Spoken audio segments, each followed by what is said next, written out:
you can live a life in flow where your deepest heart's desires become reality. At Set to Love, we offer strategies and ideas on how you can stay out of crazy town. See, your human experience is meant to be lived with meaning, purpose, and creativity. You are here to contribute through your essence. We are best friends, moms, entrepreneurs, and above all, find our flow in assisting you to find yours.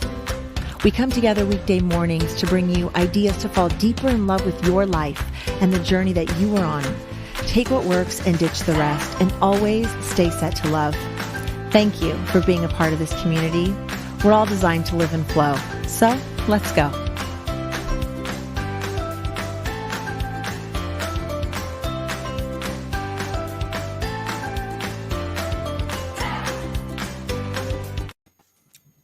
Good morning, Set to Love community. Happy Flow Friday. Good morning, Monica and Shelly. How are you both? Good morning. So good. Well, looking forward to Monica, that's for sure. Me too. Let me introduce Monica, and let's just dive right into some amazing content that she's brought for you guys today. So Monica is a relationship and intimacy expert. She has a weekly podcast called On the Brighter Side of Marriage for Entrepreneurs. She's a mother to four. She's been married for 20 years, almost 20 years, somewhere right around there. And she helps couples save their marriage while they're building their business. And that is where her expertise lies. So welcome, Monica, to our show. We're so excited to have you today. Hello, hello. I'm so excited to be here with both of you.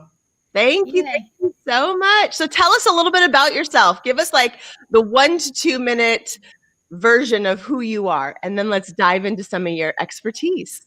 Yeah, well, you did a fantastic job introducing me, but I, like I said, married my husband right out of college, and we immediately, when he graduated, started our business together.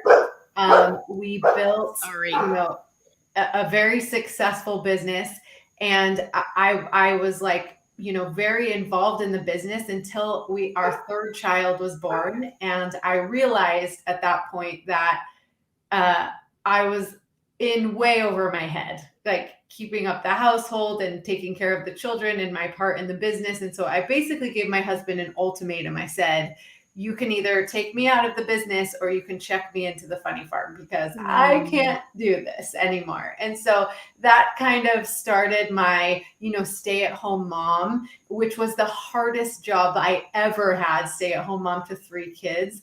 So after a couple of years of that, I started my own business. It was just a little kind of creative crafting business at first, and it grew into a seasonal boutique, which was amazing. Learned so much, and finally sold that business. Went back to school as we were talking about, to be a marriage and family counselor. Ultimately realized I did not want to be a marriage and family counselor because I did not want to wait and see couples when they were in crisis mode. I wanted to help them before they ever got to that point.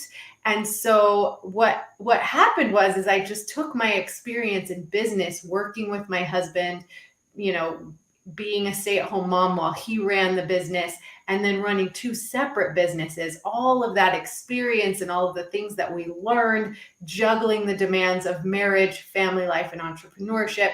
And that's what I help other couples, is to build intimacy and an unbreakable bond while they are scaling and building their businesses. Wow. I love it. I think what sticks out to me, though, is that right from the very beginning, one of the most important things you said was your husband was listening, because you said, look, I'm going to either lose my mind or we have to make a change. And sometimes people kind of push those feelings in the backside. So I love that your husband really listened and said, okay, we're in crisis mode. And that's really, really important. Yeah. And for me, just to be honest, it wasn't really a choice. Like I kind of developed this debilitating anxiety because I had such high expectations for myself, how I showed up as a mom and a wife and a business owner. Like I became pretty much like I couldn't even get out of bed. I couldn't feed myself or dress myself or take care of my children. And so it was an ultimatum. He was listening, but neither of us really had a choice in the matter. It was like, we need to make a change or I'm out. Yeah. So let me ask you, one of the things you'd mentioned before we hopped on live was that couples that have businesses together or are entrepreneurs and aren't maybe working for someone else, that 9-to-5 typical job, they have a higher rate of divorce. And I didn't know that. Can you tell us a little bit more about why that is, or what are sort of the added pressures that might equate to that? Yeah, so great question, because we all know that marriage and family life is hard. I mean, there's all kinds of difficult, unpredictable things that happen. But when you add in entrepreneurship, which in and of itself is unpredictable, unstable, there's not a lot of safety and security in it. It's a lot of, hustle and grind, and typically an entrepreneur is a visionary, and so they're very passionate about what they're doing, and sometimes they have a hard time communicating that to the non-entrepreneurial spouse, or there's just a lot more pressure and struggle and uncertainty that comes along with entrepreneurship. It's not like a clock in, clock out, go be with your family. It like never, when you're building a business, it's like a baby. It never sleeps, right? You're always thinking about the business. And so it's really important to have some skills and strategies and frameworks in place so that it doesn't encompass your entire life. And so that the resentment and the disconnection and all of those things don't get to a level of where, they're starting to, unravel and look for divorce. So that's like the reason why it's higher. It's just kind of a different, it's a different breed of person who is an entrepreneur, and it just adds a lot of additional stress and strain to a marriage. But it's a great thing, just like marriage and family is so worth it, right? Entrepreneurship also so rewarding and so worth it. It just requires a different skill set. Do you find that it's different if there's one business the couple's working on together, if they have their own businesses, or if just one of them is entrepreneur and the other one has that sort of 9-to-5? Are there different dynamics in how you work with people depending on where they're at in that scenario? Yeah, I mean, there's subtle differences. I work with 4 kind of groups of people. So I work with passionate entrepreneurs who have a non-entrepreneurial spouse. I work with the non-entrepreneurial spouse who's married to the entrepreneur. I work with business owners who are building their business together.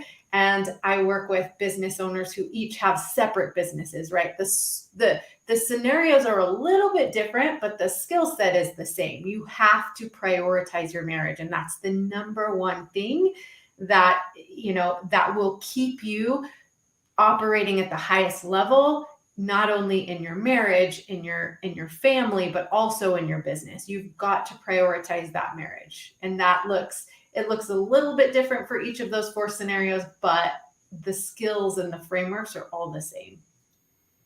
So what does prioritizing your marriage look like? What are some of the top priorities if you were to give our viewers, like when you say prioritize your marriage, what does that mean? What does that look like to you?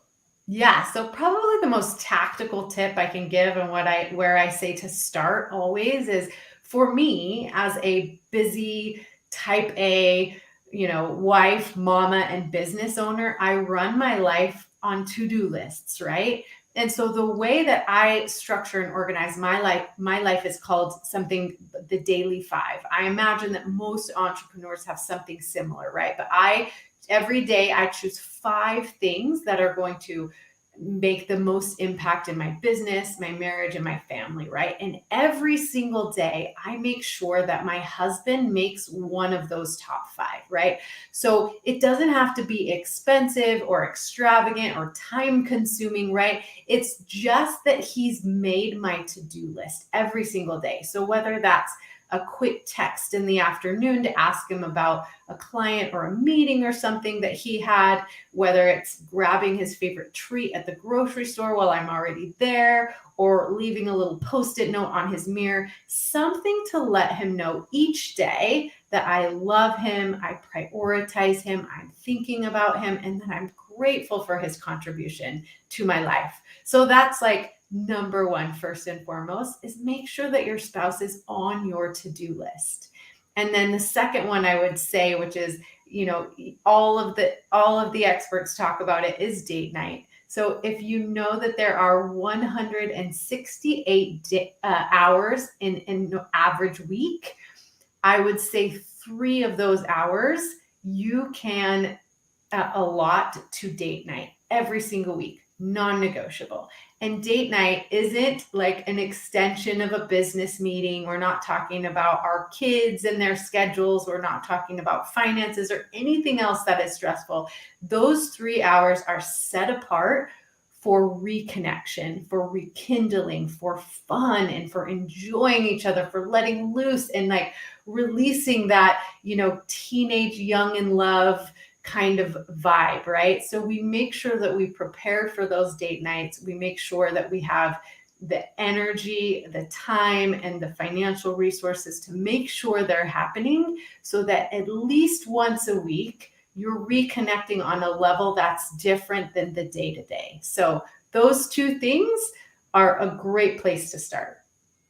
Okay, those are all really great ideas, but I'm just wondering what happens, and would you say is the first thing that you might do if you're falling off track?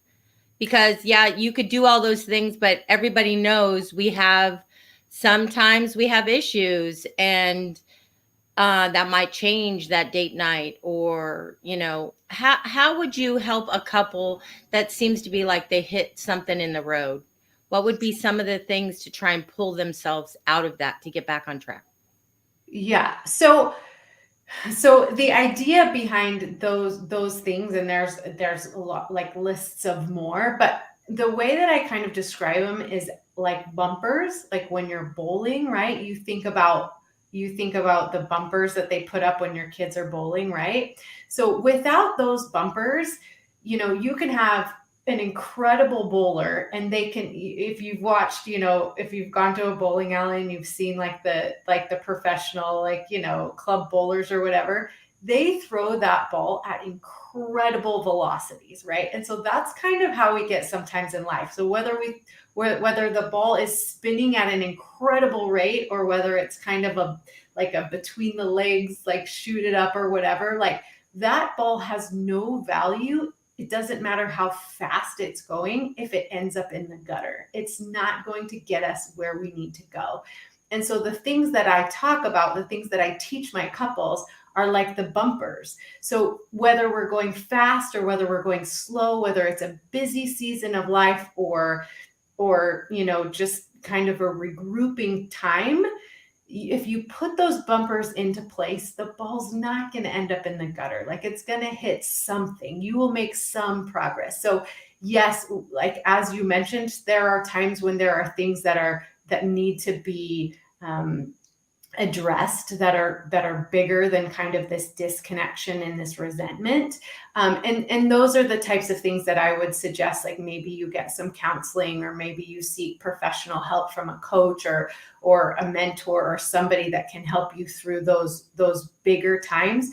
But the purpose is, the idea is, when you get those bumpers into place, then you save yourself from ending up in the gutter. So those small little disconnections and those resentments that build over time, they, instead of tearing you apart, you get stronger through the struggle. Does that make sense? So the promise I make in my programs, when you learn, so what I teach is called training in the art of sexpionage. So when you learn these skills and these bumpers that you put into place, I can't promise you there won't be challenges. Of course there will be, right? That's life. Life is challenging. We grow and we learn through those trials, right? But you can have confidence that you have the skills to turn towards each other and face those challenges as a couple, knowing that the struggle will make you stronger and not tear you apart. Does that make sense? You're not going to land in the gutter if you've got those bumpers in place.